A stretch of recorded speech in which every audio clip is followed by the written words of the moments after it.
1335 hari dari perang Yuda ke perang 6 hari yang mengakibatkan negara Israel kemudian menjajah sepenuhnya Palestina, ya kan, menguasai dataran tinggi Golan dan wilayah-wilayah lain. Kalau kita melihatnya dari masa Abdul Malik yang mendirikan agama Islam dan sepenuhnya menjajah Bani Israel, ya, yang Islam, yang Kristen, yang Yahudi gitu kan. Nah, 1335 tahun kemudian adalah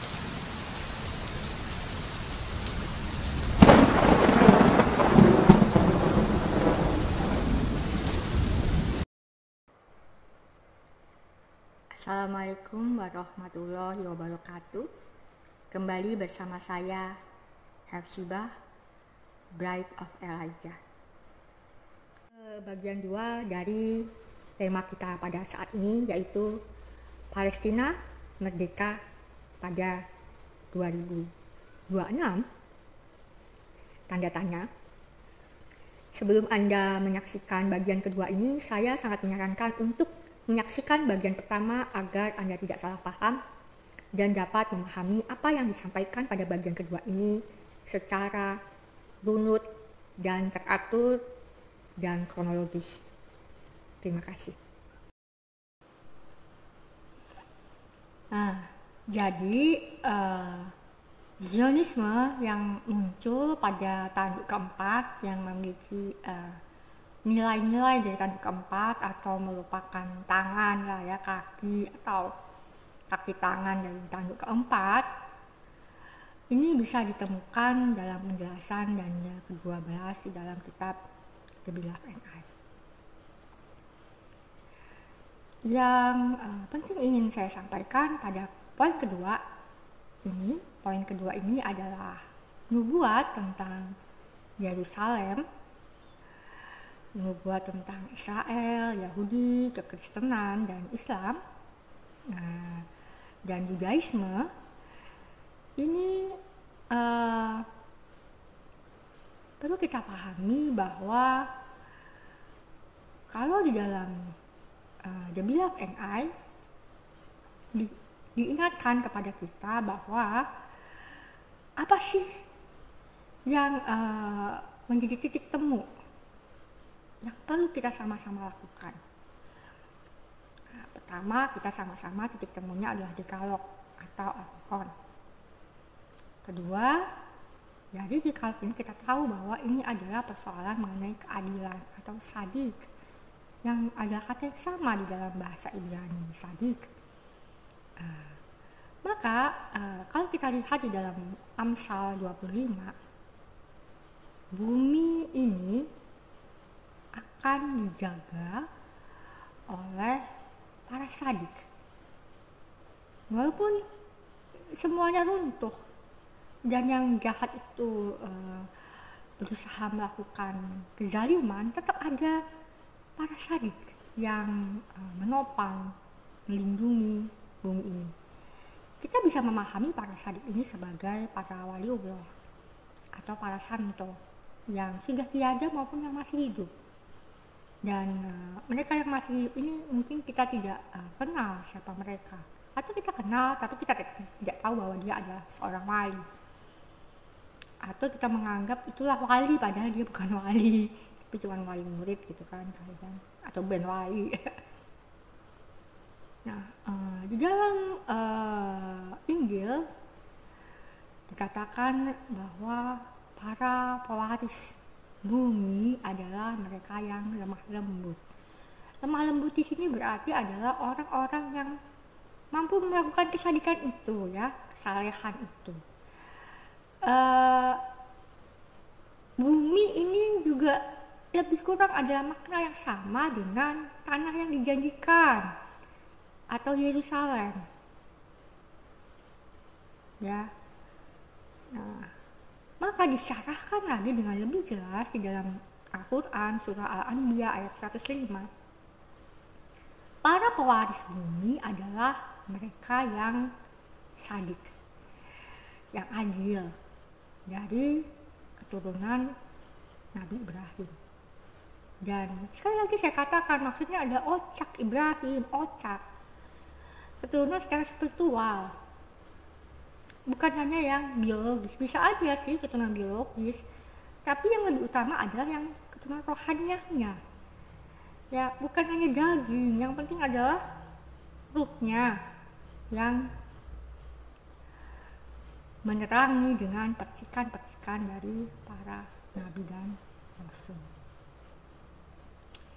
Jadi itu adalah poin yang berikutnya. Poin ketiga adalah saya ingin menjelaskan sebelum kita membahas timeline dari historisisme ini ya. Misalnya kita melihat bagaimana dunia saat ini bersama-sama memprotes kejahatan yang terjadi di Gaza dan tepi barat. Ini menurut pemahaman saya adalah nubuatan yang digenapi dari Maleakhi 4. Nabi Ilyas mengingatkan tentang Dekalog dan beliau mengingatkan sehingga anak ingat kepada ayah dan ayah ingat kepada anak. Kalau tidak ingat ya gawat, karena akan terjadi pengadilan. Nah, tentu saja Maleakhi ini pernah terjadi beberapa kali, tetapi ini terjadi lagi pada masa kita. Jadi ada beberapa kali kan siklusnya. Selain itu, seperti yang diklaim oleh Zionis bahwa ini kan tanah yang dijanjikan, kami berhak atas tanah ini gitu kan. Dan apapun itu klaimnya, kalau mereka berhak,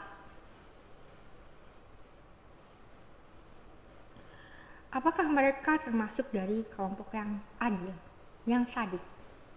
Di dalam Ezekiel 21,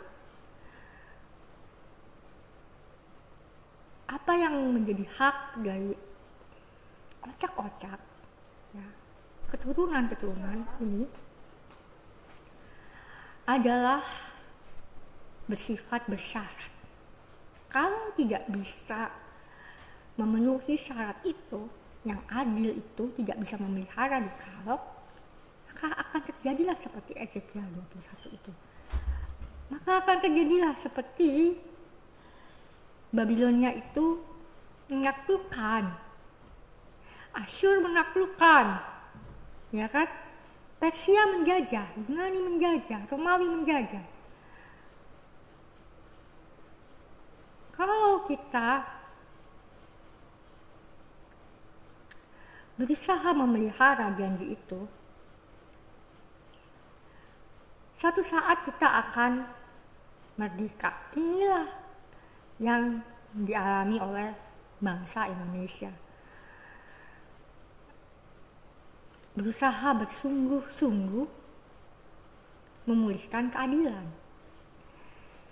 Ketika kita saat ini nanti ternyata gagal, ya wassalam, begitu.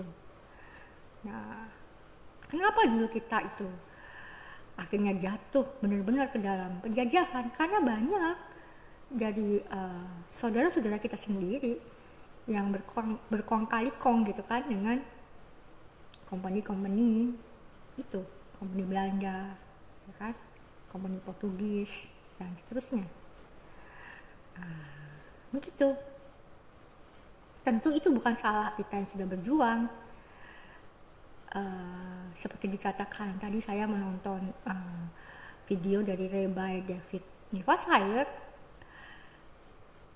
Kita memiliki tugas, tapi kita tidak punya kewajiban untuk betul-betul menyelesaikan atau menunaikannya. Karena bisa jadi di tengah jalan kita kan mati gitu kan. Yang penting kita berusaha dalam mewujudkan keadilan itu, dalam memelihara Dekalog. Begitu.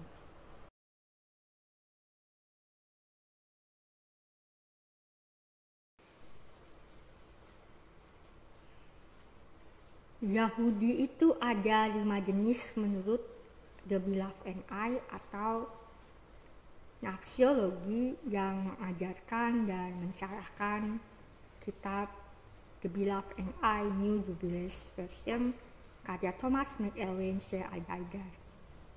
Yang pertama, Yahudi secara sampradaya parampara, yaitu Yahudi secara ocak atau by heart in English is not itu, tetapi pendiangan atau dalam bahasa Italia adalah focolare, ya, dimana di situ berlangsungnya transmisi. Jadi ini berkaitan dengan proses transmisi, ya. Nah, Yahudi secara ocak yang diberkati untuk melanjutkan parampara Nabi Yakub atau Nabi Israel yang kemudian dilanjutkan oleh ocak keturunannya, yaitu ocak Daud. Dan dari ocak ini, keturunannya adalah ocak Yesus. Dan dari keturunan ocak Daud, itu kemudian ada ocak Yesus. Setelah ocak Yesus, nanti ada ocak Muhammad Ali. Nah, ocak Muhammad Ali ini menyatukan ocak Yesus maupun ocak Yeremia. Nah, jadi ocak Muhammad Ali mempertautkan kembali beberapa ocak, termasuk ocak Ismail, ke dalam satu ocak. Orang-orang Arab mengatakan Nabi Muhammad dari ocaknya Ismail karena mereka telah mengambil ketika masa Umayyah itu. Padahal Nabi Muhammad itu adalah juga ocak Yehuda atau ocak Israel. Nah, Yahudi yang kedua adalah Yahudi secara etnis atau kesukuan yang berkembang menjadi Yahudi secara kebangsaan pada masa modern dalam diaspora setelah era Babilonia. Kemudian mereka tentu saja menjadi peranakan. Ya, saya ulangi, dalam diaspora setelah era Babilonia, penjajahan Babilonia, mereka kemudian menjadi kaum peranakan diaspora, maupun pada masa penjajahan Persia mereka ada yang kembali ke Yehuda dan Israel Utara. Nah, yang ketiga adalah yang menganut Yudaisme dalam berbagai aliran Yudaisme. Nah, jadi ada Ortodoks Yudaisme, ada Jadi yang keempat ada adalah Reform, yang ditentang ada Al-Quran itu siapa ya, sih macam-macam sebetulnya? ya, aliran Yudaisme Jadi mereka ini adalah yang termasuk menolak Kabbalah, kemesiasan itu Yesus bagian dari Kristus, Yudaisme. menolak otoritas Isa Al-Masih sebagai seorang parampara, Mesias, dan juga Nabi dan Rasul. Dan kemudian orang-orang Yahudi ini, selain itu, yang ditentang oleh Al-Quran adalah juga yang menjadi proksi atau antek adidaya, entah itu antek Romawi atau antek Persia. Kenapa mereka ditentang? Karena mereka itu melanggar dekalog. Mereka ikut terlibat secara langsung maupun tidak langsung di dalam setiap pelanggaran dekalog yang dilakukan secara terstruktur, sistematis, dan masif oleh adidaya Romawi atau Persia itu. Nah, jadi itu bukan seluruh orang Yahudi yang dibenci, baik itu Yahudi nomor 1, 2, atau 3, tetapi ini secara khusus adalah yang menolak otoritas Isa Al-Masih atau Yesus Kristus, atau yang juga terlibat di dalam pelanggaran dekalog oleh salah satu atau kedua adidaya yang ada pada masa Nabi Muhammad Shallallahu Alaihi Wasallam. Yang kelima adalah tadi dari yang ketiga. Dari yang kedua. Dari yang kedua tadi kemudian kan ada peranakan. Nah, ini ada yang kelima, Yahudi diaspora, khususnya peranakan di Eropa. Yang ada di antara mereka kemudian mendirikan Zionisme. Walaupun banyak juga sesama Yahudi diaspora peranakan di Eropa yang menentang Zionisme. Jadi ini 5 jenis Yahudi menurut naksiologi.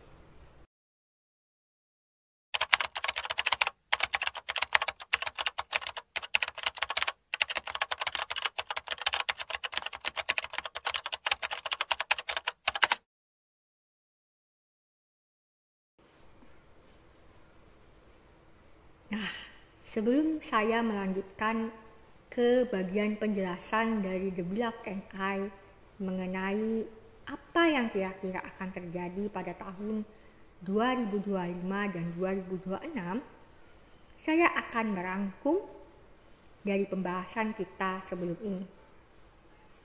Yang pertama adalah pembahasan mengenai 4 tanduk di dalam 2 siklus. Bani Israel akan melakukan kerusakan 2 kali menurut Al-Quran. Tetapi yang perlu dipahami adalah Bani Israel ini adalah termasuk semua ocak Israel. Semua orang-orang yang menerima dan mengakui wahyu di Sinai, terutama secara parampara, secara sampradaya. Tapi itu juga termasuk yang di dalam konsensus dan di dalam imperialis. Jadi ini termasuk umat Yudaisme, Kekristenan, Islam, Samaria, Sabian, dan mungkin kalau Bahai juga menerima wahyu di Sinai itu termasuk, dan lain sebagainya. Nah, berarti apa yang disampaikan di dalam Al-Quran artinya kerusakan terjadi 2 kali. Dilakukan semenjak mereka, para murid, lebih menaati konsensus daripada otoritas ilahi yang dipilih oleh Tuhan kepada para murid dan para muhib atau jemaat. Misalnya Nabi, Rasul, dan Imam Ahlul Bait. Dan di dalam ayat Zakaria pertama, ayat 18-22, pasal pertama maksud saya, akan ada 4 tanduk yang menyerahkan ocak Israel. Jadi bukannya ingat, bukan bangsa dan bukan suku, seperti halnya kita telah memahami maksud dari kata Yahudi. Ini akan terjadi 2 kali. 2 kali itu dikatakan oleh Al-Quran. Karena ada kerusakan 2 kali di bawah tanduk-tanduk itu, atau yang menyebabkan tanduk-tanduk itu muncul. Nah, kita pahami tadi 4 tanduk itu artinya adalah adidaya. Ini disebut antara lain di dalam kitab Zakaria, Daniel, dan Wahyu.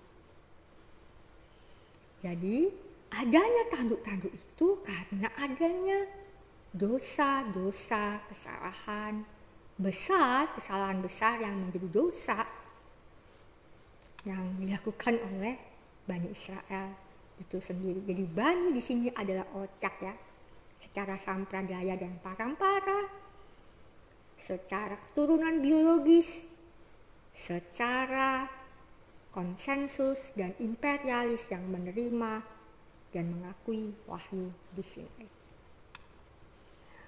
Oke, kita lanjut ya. Nah, 4 tanduk dalam 2 siklus itu, yang pertama adalah Babilonia. Pada siklus yang pertama,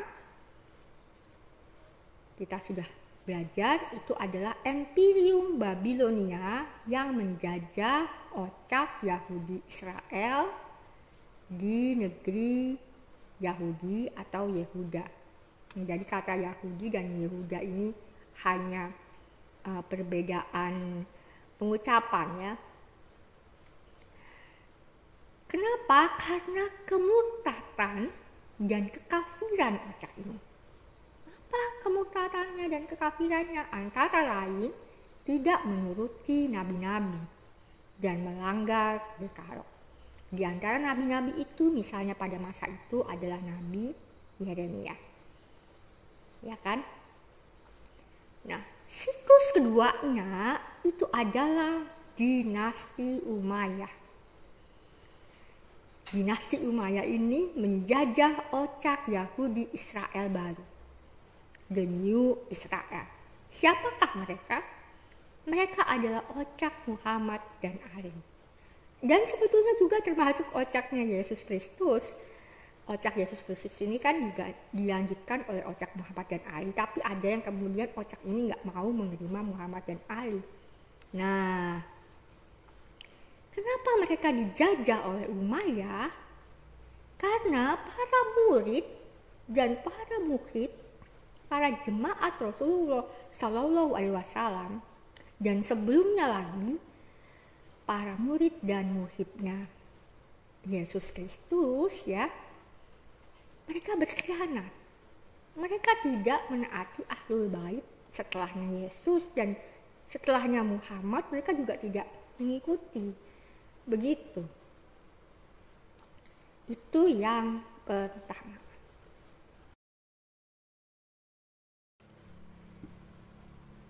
Nah, kita kembali ke 4 tanduk dalam 2 siklus. Pada tanduk kedua adalah Persia. Juga ada 2 siklus. Siklus pertama adalah Imperium Persia menjajah Ocak Yahudi Israel di bekas negara atau kerajaan Yehuda dan Israel Utara. Nah, ya, Israel Utara itu sempat dijajah oleh Neo Asyur, ya. Nah, pada masa penjajahan Persia ini sebagian dari orang-orang Yahudi yang tadinya sebagian dari elitnya itu dibuang atau dikucilkan di Babilonia, kemudian mereka dipulangkan. Tapi tentu saja yang sudah dipulangkan ini anak atau cucu atau mungkin cicit gitu ya, sehingga dibentuklah provinsi Yudea. Tapi sebetulnya pada masa kolonialisme dan imperialisme Persia ini masih terjadi bentuk penjajahan, tetapi mungkin dalam bentuk yang tidak terlalu terang-terangan begitu ya. Persia ini pandai, mereka mengambil bahasa Aram sebagai bahasa nasional mereka. Jadi cara mereka menjajah Ocak Yehuda atau Ocak Israel ini sangat cerdas, ya, sehingga pengaruh Persia ini sekarang sangat kuat di dalam agama Yudaisme dan akhirnya kekristenan dan akhirnya Islam. Di antaranya adalah sistem kependetaan. Itu ada satu bentuk yang sangat jelas yang kemudian kalau di dalam Islam memang sudah tidak ada kependetaan kecuali di dalam mazhab Syiah Imamiyah yang memiliki konsep marja taklid. Yang ada lagi Syiah Imamiyah yang Akbariyah yang tidak ada sistem kependetaan. Nah, karena kemurtadan dan kekafiran Ocak ini masih saja mereka dijajah oleh Persia, karena mereka tidak menuruti para nabi dan melanggar dekarok tetap, walaupun tidak seperti di masa Babilonia, ya. Nah, misalnya nabinya itu Ezra, Daniel. Nah, itu. Nah, siklus kedua ini mirip dengan pada masa Persia. Siapa? Abbasiyah.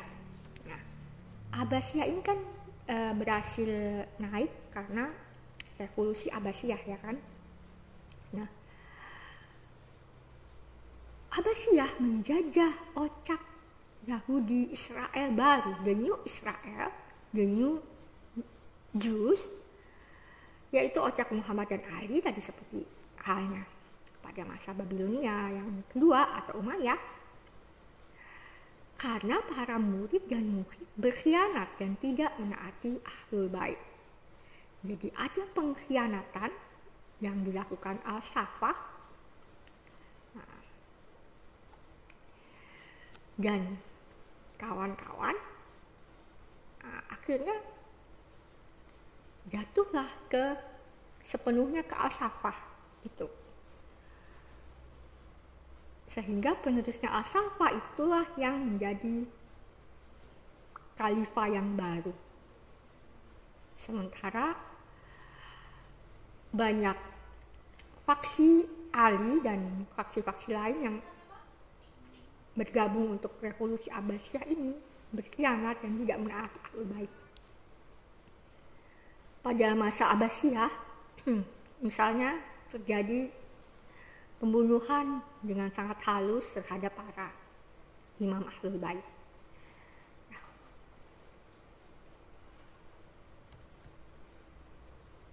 Yang ketiga adalah tanduk Yunani. Tanduk Yunani pada siklus pertama adalah Imperium Yunani. Juga sama menjajah di bekas negeri Yahuda dan Israel Utara, menjajah kocak Yahudi Israel juga, dan juga karena kemurtatan dan kekafiran mereka antara lain tidak menaati para nabi, misalnya Nabi Malayaki dan lain-lain. Siklus yang kedua adalah, ini menarik, Utsmaniyah atau Ottoman. Utsmaniyah juga menjajah Israel baru, the New Israel atau the New Jews gitu kan. Juga ocak Muhammad dan Ali yang dijajah, tapi juga tentunya ocak Yesus. Ya sama lah ya, seperti yang tadi Umayyah dan Abbasiyah. Juga karena para murid dan muhib ini masih tidak menaati Ahlul Bait. Mereka menolak imamah para imam Ahlul Bait, begitu. Itulah yang terjadi. Nah, akhirnya kita menuju ke masa kita, yaitu tanduk keempat, tanduk Romawi. Siklus pertama adalah Imperium Romawi menjajah umat atau ocak Yahudi di berbagai negeri yang terdapat ocak-ocak Yahudi dan Israel. Nah, ini kayaknya ada tulisan yang salah di sini. Harusnya Imperium Romawi.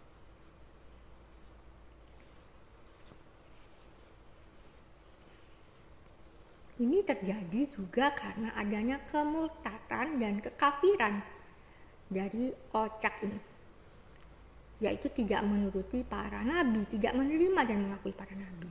Siapa aja? Ya misalnya Yesus Kristus dan Rasulullah SAW. Itu ya siklus pertama. Siklus kedua dari Romawi adalah oligarki Nekolim, kapitalis global. Mereka ini menjajah Yahudi dan Israel baru, di kalangan umat Yudaisme, kekristenan, Islam, dan lain-lain. Kenapa? Karena para murid dan muhib enggan atau menolak memelihara Dekalog dan Al-Furqan, yang pada akhirnya mereka juga menolak dan tidak mau mengakui Ahlul Bait. Dan Ahlul Bait di sini pemahamannya adalah parampara ya, yang melanjutkan suksesi menjadi suksesor dari para mursyid agung ya, para nabi, rasul, imam parampara sebelum mereka seperti Yesus, Muhammad, kemudian ada Nabi Musa, sebelumnya lagi ada Nabi Daud, dan kalau setelah Muhammad ada Imam Ali dan seterusnya, begitu.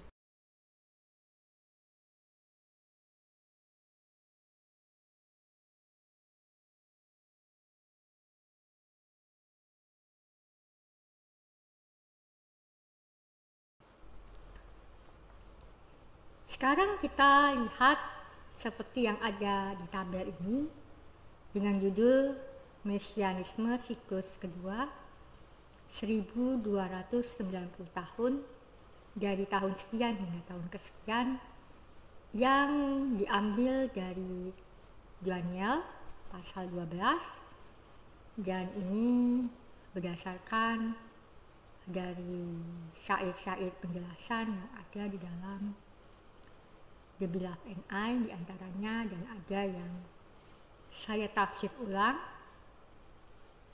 Yang pertama adalah dari tahun 612 ketika Nabi Muhammad SAW mendeklarasikan gerakan Islam. Beliau tentu saja semula adalah seorang mursyid parampara yang melanjutkan dari parampara sebelumnya. Nah, pada tahun 610 beliau menerima wahyu yang mendorong beliau sebagai seorang nabi dalam wahyu itu untuk mulai menjadi seorang mursyid yang mengkader para murid dan para muhib untuk suatu gerakan perubahan, gerakan transformasi. Nah, tapi itu baru secara diam-diam. Pada tahun 612 kemudian gerakan ini dideklarasikan secara terbuka, sehingga ada beberapa orang dari murid beliau yang mengalami persekusi, misalnya keluarga Ammar ya, yang kena itu. Nah, kemudian selama 1260 tahun dari gerakan Islam itu, kita melihat berdirinya Jewish National Fund. Nah, jadi dua hal ini sama-sama merupakan gerakan mesianisme yang didasarkan pada cita-cita mesianik. Rasulullah SAW tentu saja ingin agar parampara sampradaya itu sesuai dengan wahyu yang disampaikan, yang diterima oleh beliau di dalam gua, ceritanya kan seperti itu ya, sehingga benar-benar menjadi transformasi agung bagi Bani Israel yang baru, yang menerima dan mengakui otoritas Yesus sebagai seorang Al-Masih. Dan 1290 tahun kemudian ada JNF ini. Cita-citanya juga mesianik ya, tapi memang berdasarkan sesuatu yang sekuler. Jadi di situ. Kalau dilihat dari tahun 627 adalah peristiwa yang dikenal sebagai Perang Khandaq. Ketika Nabi Muhammad SAW telah berada di Madinah, di situ telah didirikan satu daerah, satu federasi gitu, semacam federasi yang memiliki nilai-nilai ocak Israel sebetulnya, ocak Yahuda ya, tentu saja, tapi dengan nilai-nilai Qur'anik yang telah diterima oleh Rasulullah SAW. Nah, sudah ada beberapa Bani Israel atau orang-orang Yahudi, suku-suku Yahudi yang menerima beliau, termasuk juga suku-suku Nasrani yang menerima beliau sebagai seorang nabi, dan yang lainnya sebagai seorang pemimpin gerakan. Jadi ada dua versi, ada sebagai seorang nabi tarekat dan sebagai seorang pemimpin gerakan, atau mungkin seperti kalau zaman sekarang itu seperti pemimpin partai politik ya. Tidak peduli Anda itu agamanya apa, tapi kita satu partai gitu kan, kita punya misi yang sama untuk bangsa Arab atau untuk daerah kita saat ini. Mungkin kata Arab mungkin belum ada pada masa itu seperti saat ini. Adanya itu konsepnya berbeda dengan kita saat ini ya, Arabnya, nasionalisme Arabnya. Nah, pada peristiwa Khandaq itulah kita tahu bahwa mereka yang ada di Madinah, persekutuan atau federasi yang ada di Madinah itu melawan persekutuan yang dipimpin oleh Abu Sofyan di Mekah. Itu juga satu konfederasi yang di dalamnya terdapat banyak Bani Israel diaspora. Apa itu Yahudi, apakah itu Kristen, apakah itu pagan, ya kan? Mereka sebetulnya juga banyak yang merupakan Bani Israel diaspora. Nah, yang dipimpin oleh Abu Sofyan, faksinya dia atau koalisi partainya dia itu diantaranya ada kelompok Yahudi, misalnya Bani Quraiza. Jadi disitulah ada hadis yang seolah-olah Islam itu membenci Yahudi karena menghabisi gitu kan Bani Quraiza. Padahal sesungguhnya itu tidak ada hubungannya dengan agama, tetapi itu ada hubungannya karena mereka melakukan pengkhianatan terhadap perjanjian ketika hidup di Madinah. Nah, kemudian salah satu hal yang dilakukan adalah benar-benar menghukum semua pihak yang terlibat dengan pelanggaran perjanjian itu. Demikian. Itu perang Khandak. Jangan salah, Khandak itu kan ceritanya Parit dibangun. Nah, Parit itu yang mengusulkan adalah orang Yahudi. Siapa namanya? Salman Al-Farisi. Jadi Salman Al-Farisi ini adalah seorang Yahudi Persia yang kemudian menjadi murid Rasulullah SAW dan ikut dalam gerakan beliau juga di Madinah itu.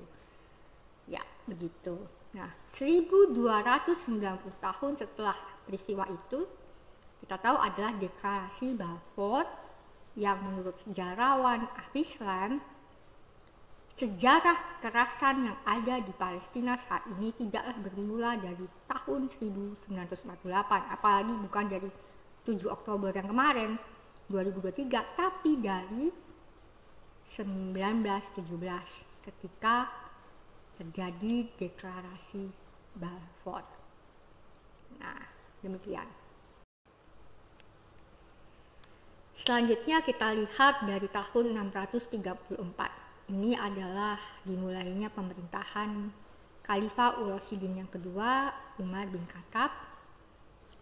Beliau inilah yang nanti akan menaklukkan Yerusalem, atau kalau dalam bahasa saya adalah membebaskan Yerusalem dari adidaya Persia dan Romawi, khususnya Romawi pada masa itu, karena wilayah itu diperebutkan oleh kedua adidaya itu, dan Umar bin Khattab kemudian menyerahkan kembali kepada orang-orang Yahudi setempat, tidak kepada orang-orang Kristen, karena orang-orang Kristen yang ada di sana pada masa itu adalah bagian dari pemerintahan Romawi. Jadi dianggap kalau diserahkan kepada orang Kristen adalah para antek Romawi. Nah, itu berakhir pada tahun 1924. Ini yang kalau tidak salah saya adalah yang dicatat di dalam Bibliograph NI, yaitu masa berakhirnya Utsmaniyah. Jadi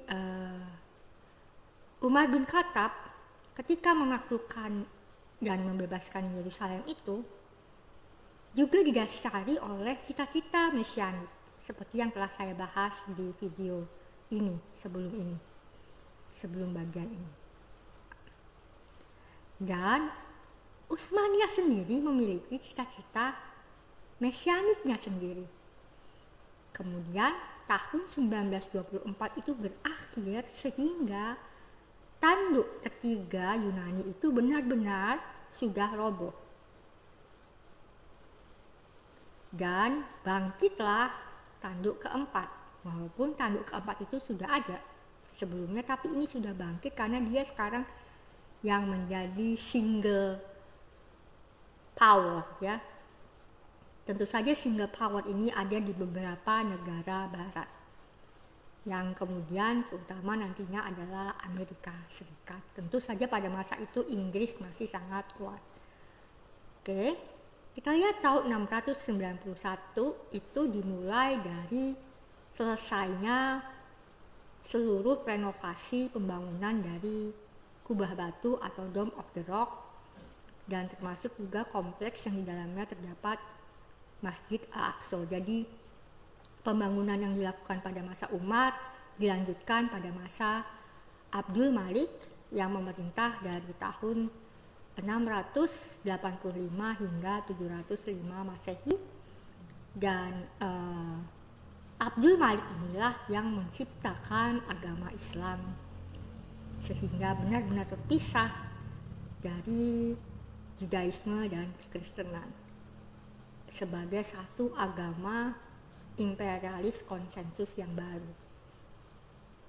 Pada masa Umayyah yang awal, yaitu Muawiyah, agama Islam itu baru menjadi satu cara untuk mengkonsolidasi seluruh kekuatan sehingga bisa menjadi suatu kekaisaran. Tetapi baru pada masa Abdul Malik, Islam, gerakan Islam digunakan sebagai satu cara untuk mempertahankan kekaisaran. Karena itu dijadikanlah satu agama yang disebut Islam. Jadi ada perubahan besar dari gerakan Islam yang didirikan oleh Rasulullah SAW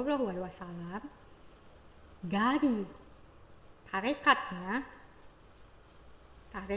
Allah tentu saja ya, yang berkelanjutan sampradaya parampara dari Ibrahim, dari Adam, dari Enoch, dari Yesus dan seterusnya. Gerakan ini bercita-cita untuk memulihkan Bani Israel, memulihkan Bani Abraham. Ocak-ocak semua dipulihkan. Tetapi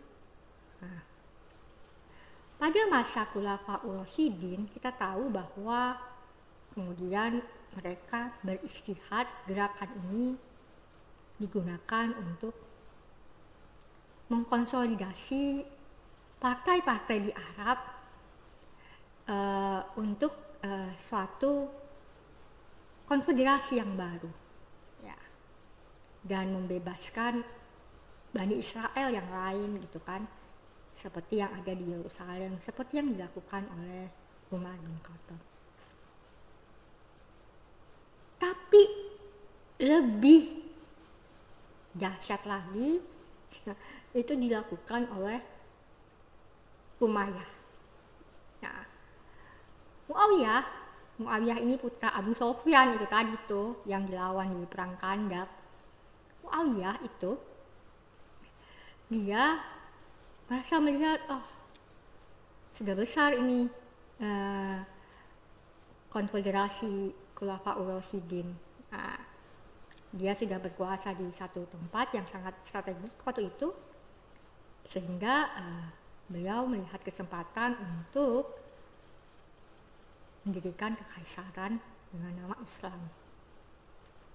Beliau mengumpulkan banyak orang untuk mendukungnya, partai-partai untuk mendukungnya, sehingga setelah Sayyidina Ali ibn Abi Thalib dibunuh pada tahun 661 Masehi, dan sebagian orang meminta putranya Hasan untuk menjadi khalifah. Kira-kira beberapa bulan kemudian ditolak oleh beberapa faksi yang lain dan dinaikkanlah Umayyah bin Abi Sofyan. Jadi Abu Sofyan yang tadinya sangat-sangat menentang Rasulullah dan kemudian menerima ketika Mekah berhasil dikuasai oleh partainya Rasulullah, yang koalisi partai beliau gitu kan. Terjadilah perdamaian kembali sehingga tidak ada diskriminasi antar golongan. Tapi hanya sebentar Rasulullah meninggal, kemudian Khulafaur Rasyidin ini beristihad bagaimana agar perdamaian itu tetap tercapai. Cuman ijtihadnya ini tidak melibatkan Sayyidina Ali di awal-awal itu. Disitulah menyebabkan partai Imam Ali tidak setuju gitu kan. akhirnya berlanjutlah terus ya. Kemudian pada tahun 685 Masehi itulah Abdul Malik menjadi raja Muawiyah yang keberapa?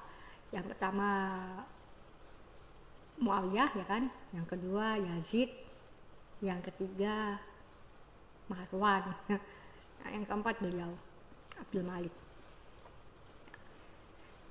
Beliau memanggil panitia khusus untuk mengkanonisasi Al-Quran. Nah, 1290 tahun setelah itu kita menemukan adanya hukum Yerusalem yang disahkan oleh parlemen negara Israel. Ini mengenai Yerusalem sebagai tempat atau ibu kota negara untuk selama-lamanya. Oke, kita lanjut ke slide selanjutnya.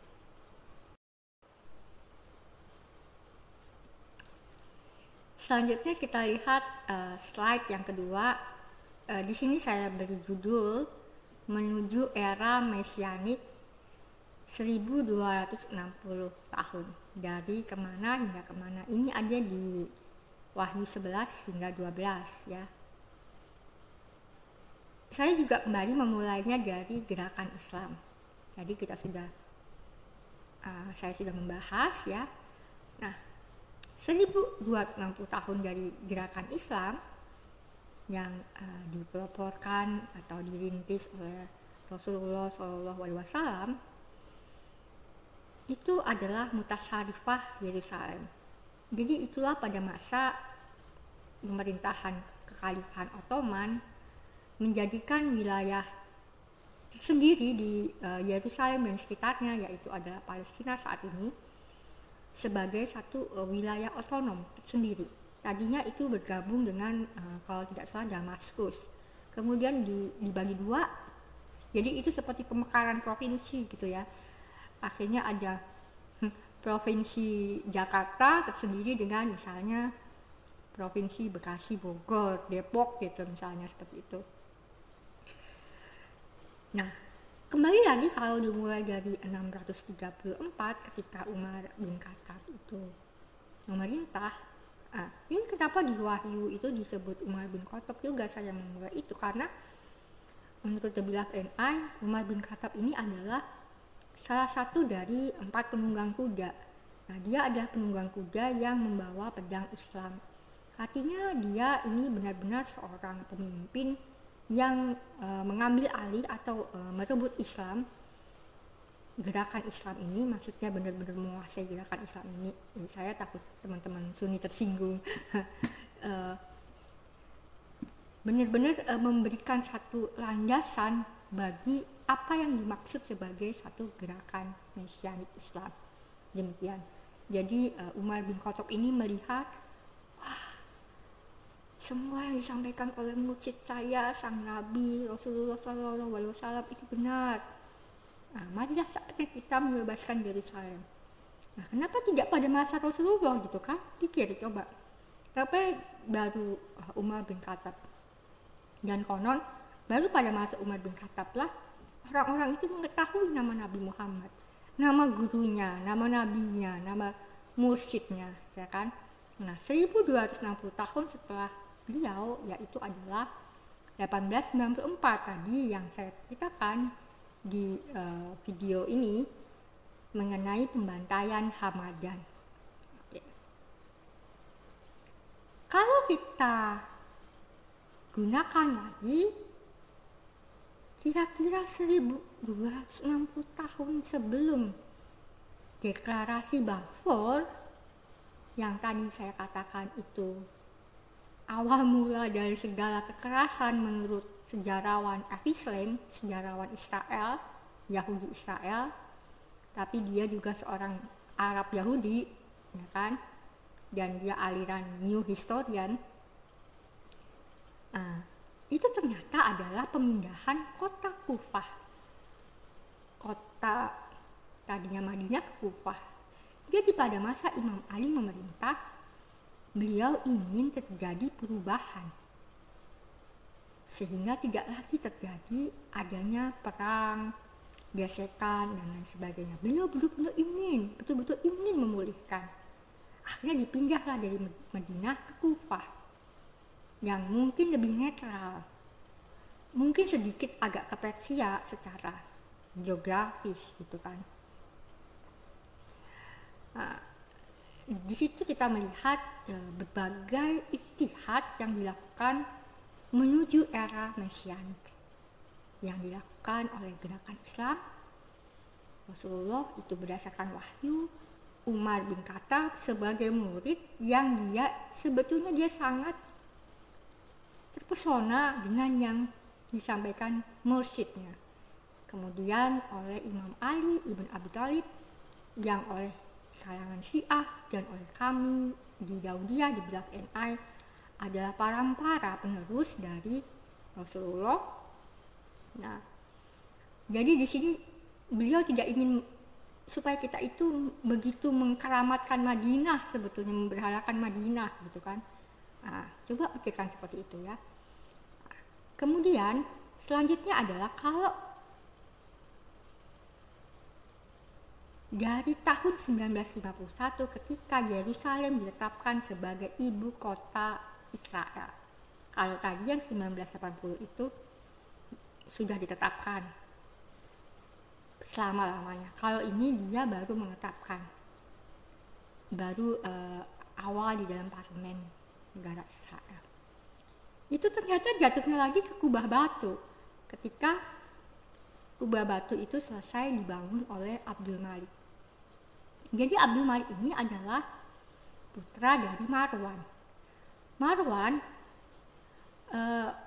bukan satu bapak ya dengan Muawiyah ya. Jadi ini adalah saudara sepupunya Muawiyah.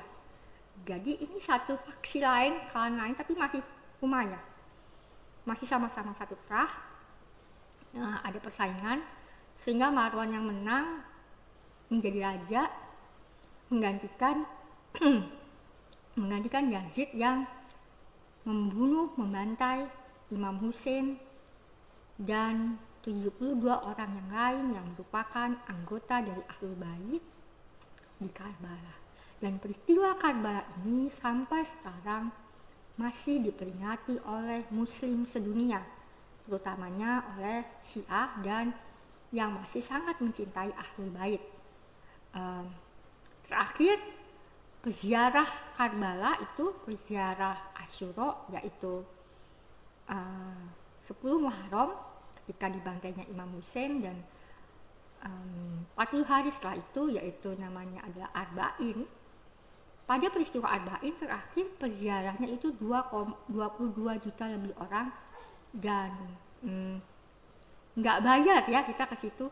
Bahkan di situ semua orang dikasih makan gratis, dikasih tempat tinggal gratis. Jadi ini sangat luar biasa. Ini satu ziarah yang paling unik karena betul-betul nilai sosialisnya sangat tinggi. Mereka berlomba-lomba memberikan kita pelayanan.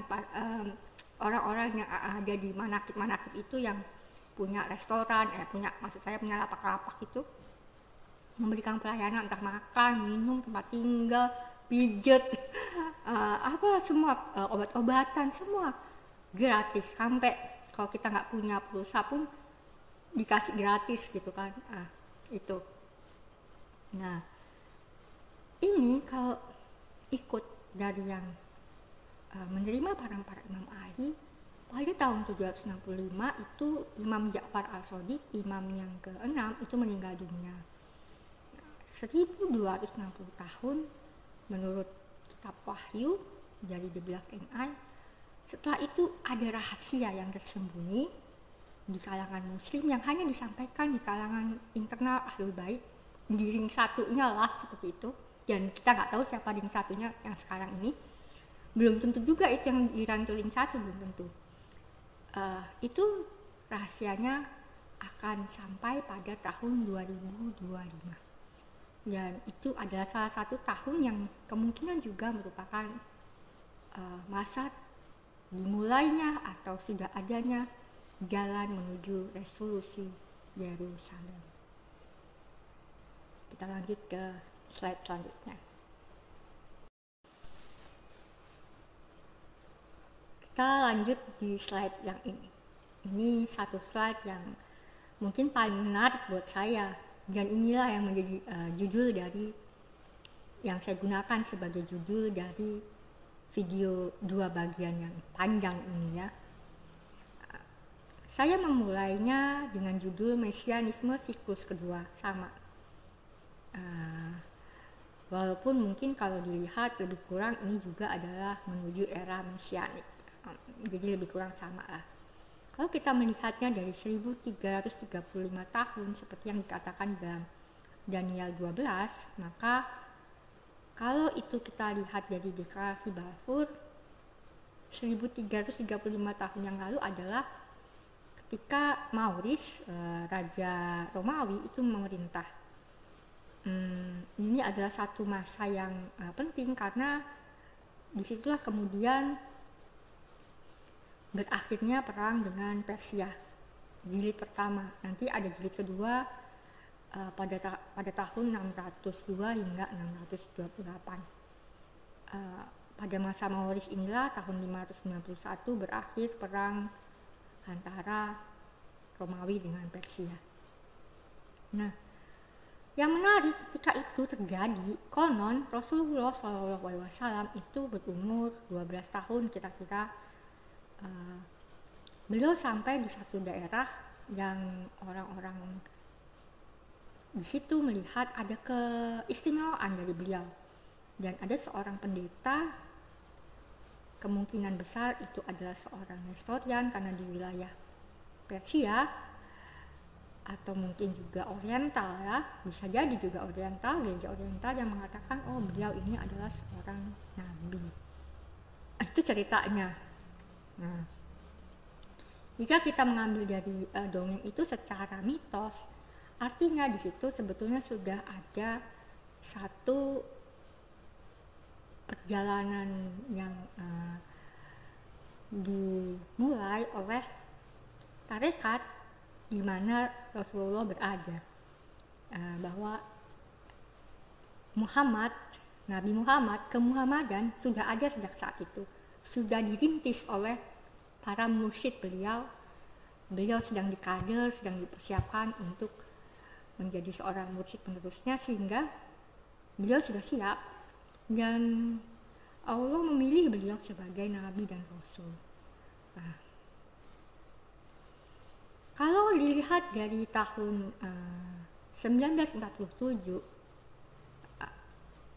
ketika PBB memvoting untuk negara Israel ya, sehingga tahun 1948 kita melihat negara Israel, kita kembali lagi ke gerakan Islam yang dideklarasikan oleh Nabi Muhammad. Nah, pada saat Nabi Muhammad meninggal dunia, setelah beliau meninggal, tadi saya sudah ceritakan tentang konsili Sakifah Bani Sa'udah yang memilih Abu Bakar sebagai pemimpin dari Khulafa Ur-Rasyidin pertama. Nah, tidak lama kemudian tentu saja ada banyak partai yang tadinya satu koalisi itu menolak pemerintahan Abu Bakar dan menolak perubahan konfederasi yang tadinya konsepnya seperti ini dipimpin oleh Rasulullah, kemudian konsepnya baru lagi dipimpin oleh Abu Bakar dan kawan-kawan. Disitulah terjadi perang Ridha. Jadi di sini saya memahami perang Ridha itu bukanlah perang orang-orang yang murtad, tapi mereka adalah orang-orang yang tidak sepakat dengan Khulafa Ur-Rasyidin yang pertama, kedua, ketiga ini.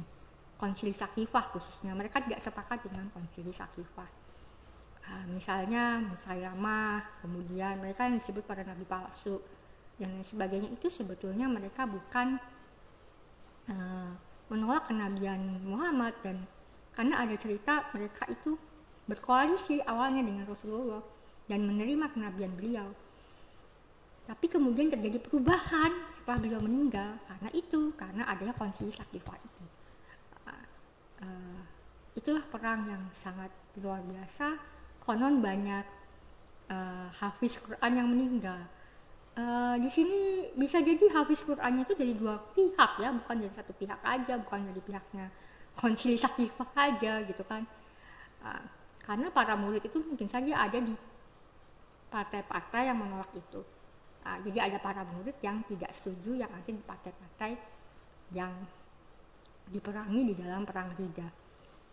Jadi itu bukan perang agama, tapi lebih kepada kamu mau nggak ikut koalisi kami, kalau enggak kamu ya gitu. Nah, kalau dari perang 6 hari 1967 kita akan melihatnya perang Ridha itu gitu kan. Nah, 1335 hari dari perang Ridha ke perang 6 hari yang mengakibatkan negara Israel kemudian menjajah sepenuhnya Palestina, ya kan, menguasai dataran tinggi Golan dan wilayah-wilayah lain. Kalau kita melihatnya dari masa Abdul Malik yang mendirikan agama Islam dan sepenuhnya menjajah Bani Israel, ya, yang Islam, yang Kristen, yang Yahudi gitu kan. Nah, 1335 tahun kemudian adalah tahun 2026. Yang kira-kira adalah 3 tahun lagi dari sekarang, dan dikatakan di dalam Daniel 12 pada masa itulah Yerusalem akan merdeka. Nah, kalau Yerusalem itu merdeka, kita bisa menafsirkannya bahwa Palestina merdeka sepenuhnya berada di dalam kedamaian. Ini saya pahami bahwa disitulah orang-orang Zionis mengalah yang sangat garis keras, kemudian yang anti-Zionis berhasil menguasai Israel. Orang-orang Yahudi dan Israel yang anti-Zionis atau yang tidak suka kepada Zionis, dia berhasil menguasai Israel dan kemudian bergabung dengan orang-orang Palestina dan mendirikan One Democratic State, satu negara demokratis di mana di dalamnya terdapat orang-orang Yahudi, Islam, Kristen, ya, Arab, Kristen Arab, Muslim Arab, yang bersatu hidup di dalam satu negara bernama Palestina dengan hak-hak yang setara, tidak lagi ada rasisme dan apartheid, dan mereka punya partai masing-masing gitu kan. Lebih kurang seperti setelah Sumpah Pemuda kita bersatu pada tahun 1945 hingga 1949 dan kita menjadi negara Kesatuan Republik Indonesia. Begitu juga mungkin kalau saya tafsirkan adalah negara Kesatuan Palestina atau negara Kesatuan Republik Palestina yang merangkul semua golongan. Juga ada Druze, ada Bahai, ada Samaria dan lain-lainnya. Tetapi semuanya setara. Tidak ada lagi diskriminasi dan tidak ada lagi settler colonialism, ya, yang sudah ada akan direhabilitasi. Orang Palestina bisa kembali dipulihkan semuanya. Walaupun ini nanti berlangsungnya mungkin 10 tahun ya, tapi dari situlah awalnya, dari tahun 2026 itu awalnya, titik awal dari pemulihan itu. Atau apa, retaliation atau apa, rehabilitation, apapun namanya, pemulihan, tikun ya, dari situ. Kita lihat slide selanjutnya ya.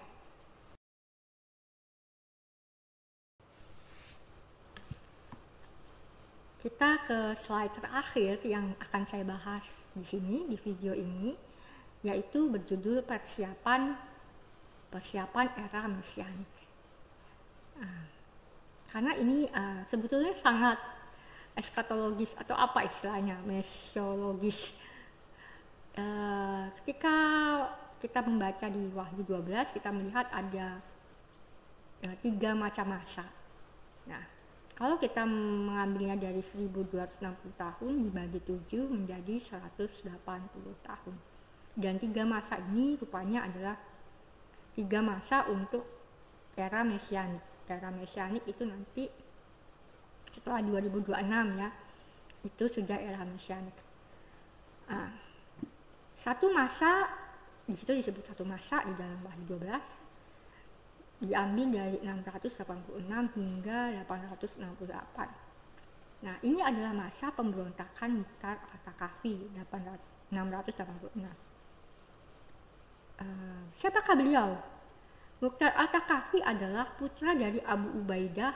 Abu Ubaidah ini adalah seorang panglima yang sangat luar biasa, sehingga sangat dihormati oleh para khalifah pada masa Khalifah Rasyidin. Sekarang di era perang sekarang ada panglima Hamas ya, namanya Ubaidah juga gitu ya. Mungkin itu diambil dari bapaknya Mukhtar Al-Taqafi ini. Nah, putra beliau ini, Mukhtar Al-Taqafi, adalah murid dari Muhammad ibn Ali atau Muhammad Al-Hanafiyah. Imam Muhammad Al-Hanafiyah ini adalah putra Imam Ali dari istrinya Khawla yang merupakan cucu atau cicit dari Musailamah, dari Al-Hanafiyah, suku Al-Hanafiyah. Nah, ketika mendengar mengenai apa yang terjadi di Karbala, Mukhtar Al-Taqafi ini merasa sangat marah dan menyesal karena tidak ikut. Kemudian beliau mempersiapkan satu pemberontakan untuk menghabisi Umayyah, khususnya Yazid dan kawan-kawan. Nah, pemberontakan ini sangat terkenal, sangat keras, itu terjadi pada 686.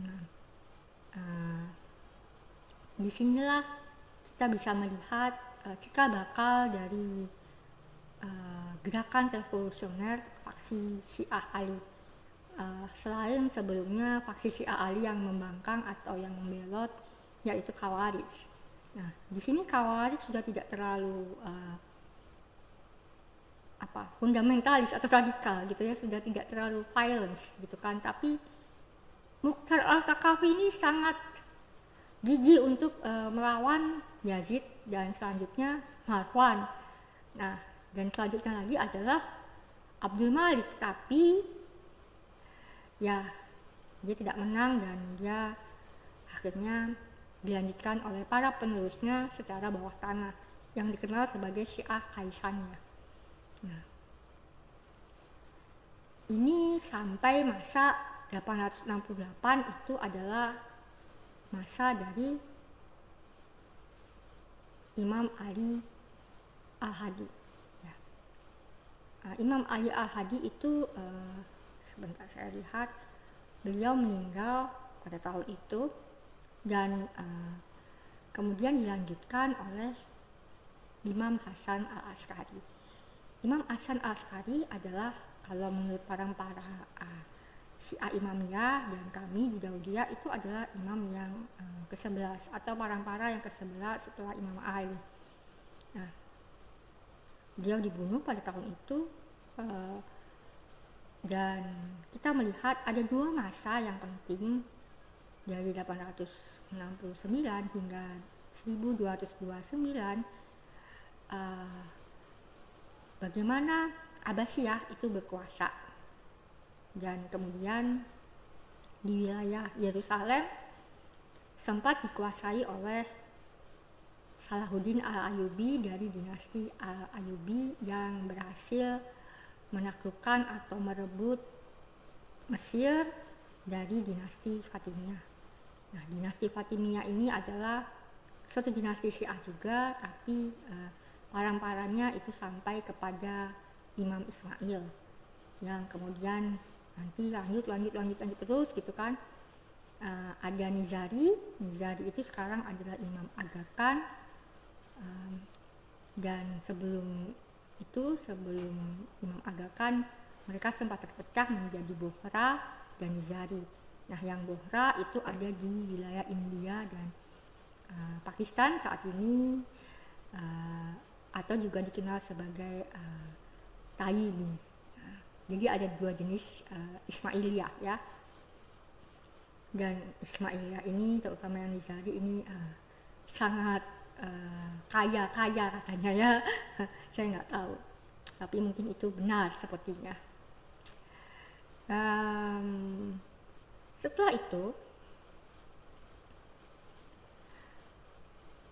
itu adalah disebut di sini di dalam slide ini era Hasan Al-Askari, dan kemudian akhirnya Yerusalem jatuh di bawah Kristendom ya kan, setelah masa Salahuddin Ayyubi, tapi nggak lama kemudian jatuhlah kembali ke wilayah negara-negara Kristen.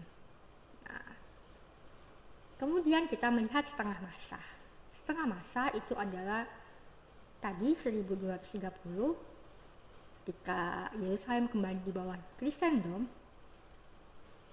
Itu sebetulnya adalah masa-masa akhir dari Abbasiyah.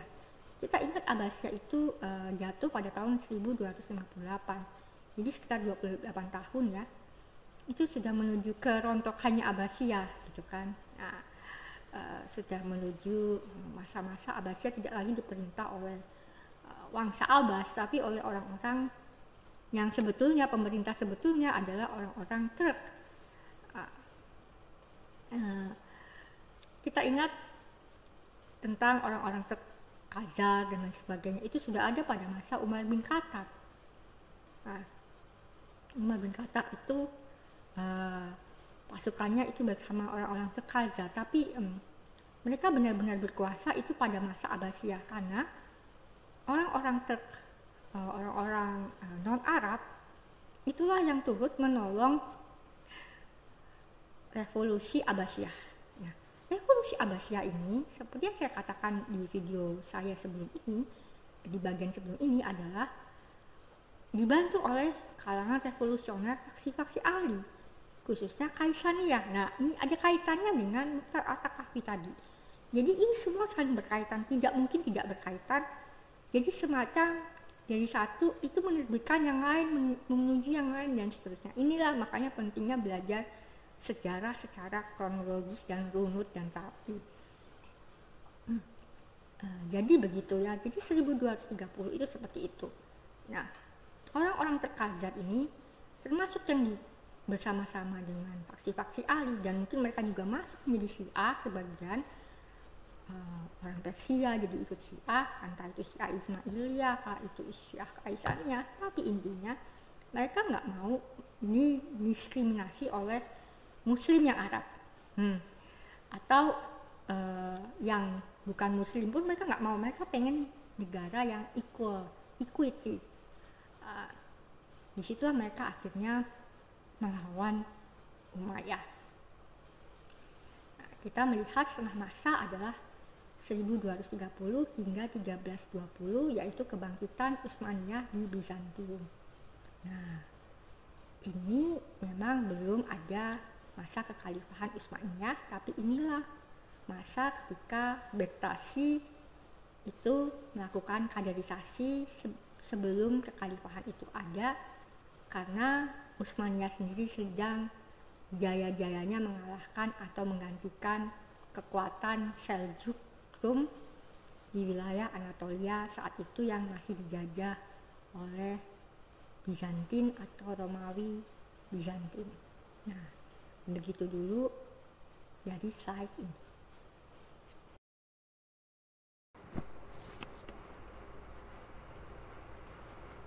Ya, jadi begitu dulu untuk sementara. Ada beberapa kurang dan lebih yang belum saya sampaikan. Dan kalau ada hal-hal lagi yang perlu saya tambahkan dan jelaskan, akan saya buat video yang baru. Ternyata tidak mudah membuat video, terutama untuk seseorang seperti saya. Jadi semoga ini bermanfaat, dan semoga yang disampaikan oleh The Beloved and I itu menjadi kenyataan, entah tahun 2026 atau mungkin 2025 atau 2027 gitu kan. ya beda-beda tipis tahunnya, ya nggak masalah. Intinya saya yakin bahwa tidak lama lagi akan terjadinya one democratic state bernama Palestina. Karena tadi saya menonton satu film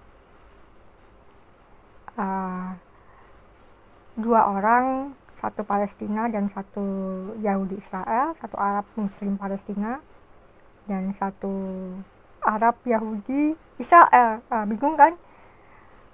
Namanya Islam, dan satu lagi Gada Karmi yang perempuan adalah dari Palestina, Arab, Muslim, tapi kemudian harus mengungsi di Inggris. Dan Islam adalah sejarawan yang sangat keren. Dia Yahudi Arab, lahir di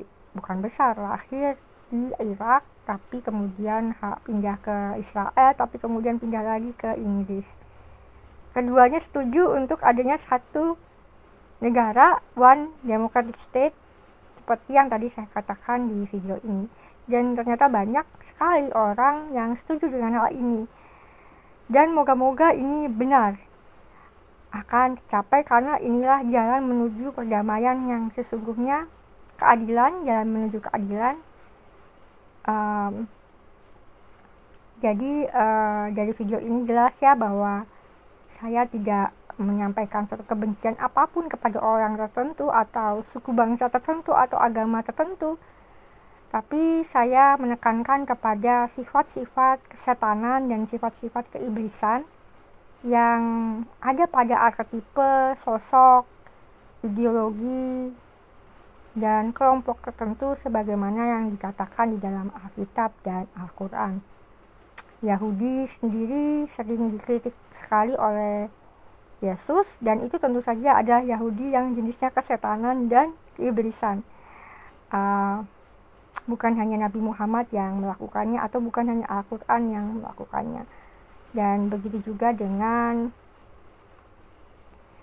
para nabi sendiri ya, para nabi Yahudi dan Israel sendiri yang sering mengutuk umatnya sendiri kan, begitu.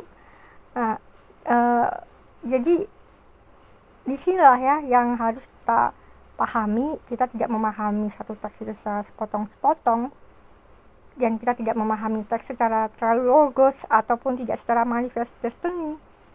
Dan yang terpenting melakukan decolonizing mind saat membaca teks-teks Alkitab dan Al-Quran. Dan akhirnya kita memahami bahwa tujuan akhir dari kemerdekaan yang disebut di dalam Alkitab dan Al-Quran selain secara harafiah adalah kemerdekaan Palestina, tetapi juga adalah nantinya menuju kemerdekaan bangsa-bangsa dari tanduk keempat, yaitu Nekolim, kapitalisme, sehingga terwujudlah satu sistem ekonomi yang adil, sistem pendidikan, sistem kehidupan, sistem apapun itu sistem yang adil. Tidak lagi sistem Nekolim kapitalis seperti saat ini, yang sangat kapitalis, yang sangat kolonial sekali, sangat imperialis banget gitu kan. Tidak lagi seperti itu. Jadi itu termasuk juga sesuatu yang sangat spiritual, seperti tanah yang dijanjikan, bumi yang dipusakai, kemenangan dan lain sebagainya. Itu harus dipahami bukan secara kolonialisme. Kalau sudah kembali ke kolonialisme gitu kan, seperti kaum Neo Utsmaniyah, itu ya sama saja sebagai iman palsu gitu kan. Apa bedanya dengan Zionisme gitu kan. Nah, kalau kita melakukan dekolonisasi pikiran, kita tidak lagi berpikir manifest destiny, dan kita berfokus kepada kehidupan, dan kita tidak berfokus kepada pengetahuan, melainkan kita menggunakan pengetahuan untuk kehidupan dan bukan sebaliknya, kehidupan untuk pengetahuan. Kalau sebaliknya, kehidupan untuk pengetahuan, kita jadi berantem. Jadi kalau kita gunakan pengetahuan untuk kehidupan, maka kita akan berusaha untuk saling bergotong royong, belas asih, dan hidup dalam kedamaian. Setidaknya mungkin tahun-tahun itu kita juga perlu mempersiapkan diri, siapa tahu para Mesias 4 perajin itu hadir pada masa-masa itu, dan karena itulah kita sebaiknya, terutama yang beriman, untuk tetap eling dan waspada. Toh Nabi Elia, Yesus, dan Imam Mahdi akan muncul. Jadi gak apa-apa dong 3 agama itu, atau 4 atau 5 agama semua itu akan menerima mereka semua dan akan hidup di dalam kedamaian, tidak lagi saling ngotot siapa yang paling benar, karena sosok-sosok yang mereka jadikan panutan itu hadir semua. Jangan pada berantem, dan mari kita kalahkan, kita hancurkan itu tanduk keempat. Demikian dari saya, Sida Mastu. Sampai jumpa lagi.